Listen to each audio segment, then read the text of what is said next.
Hey, Sam, can you hear me? Yes, who's this? Hey, this is Bronson. What's up, man?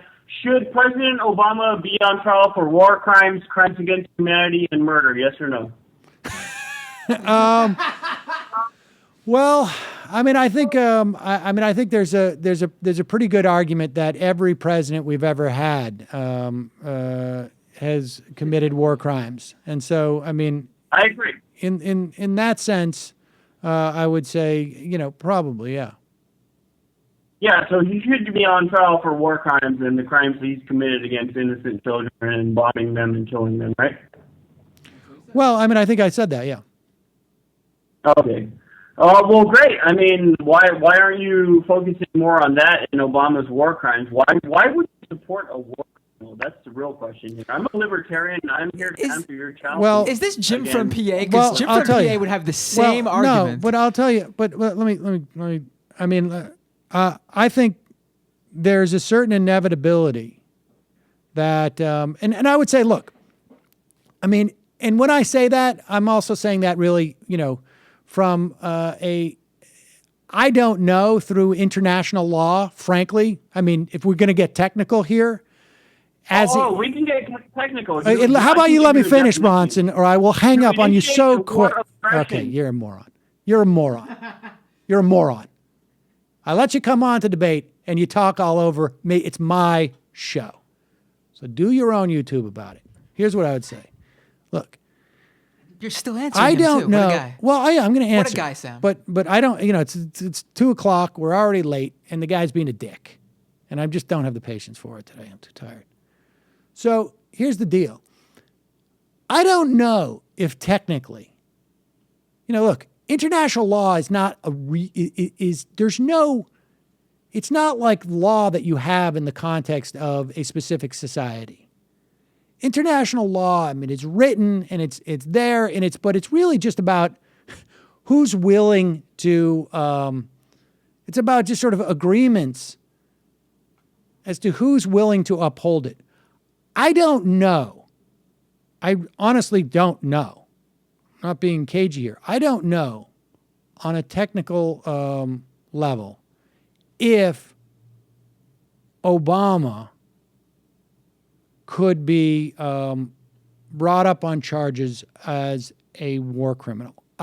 I suspect that if it wasn't the United States that and it was a smaller country that he could.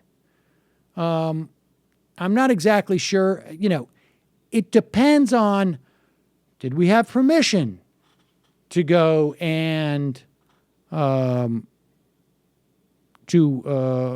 drone people? From the government on who we flew over. I think there's a lot of questions, frankly. I don't know about international war crimes, but I think I have a lot of questions about the sort of law that justified our assassinations and our targeted assassinations from U.S. law. And part of it is sort of shrouded in secrecy because it is supposedly justified by Department of Justice memos that we haven't seen.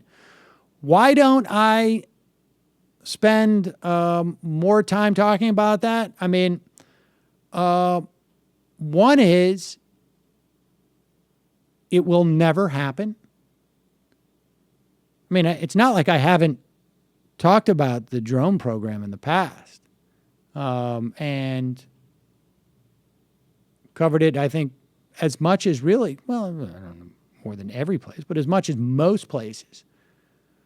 But it's quite clear to me that if you cannot get George Bush and Dick Cheney, where, these things are not just sort of binary, right? I mean, I think you can actually you can commit multiple homicides and you can commit one homicide. You can be I think they were much larger war criminals, frankly, much larger, both in terms of how flagrantly they broke the law and how much damage they did. But if that's not going to happen, I certainly don't think that Obama is going to. And frankly, I think that if we get President Cruz or Bush or Trump or Clinton or even Bernie Sanders, I think they're going to end up being guilty of one of those infractions too. I think that's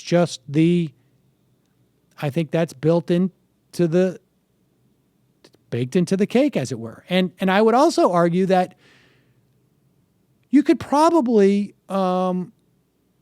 charge most leaders of most countries around the world with some form of war crime or crime against humanity, I would imagine, at any given time or era. Sure. So, Bronson, you can call back in when you learn to behave yourself. See, now is the time where you would have the opportunity to respond, but you're not here now.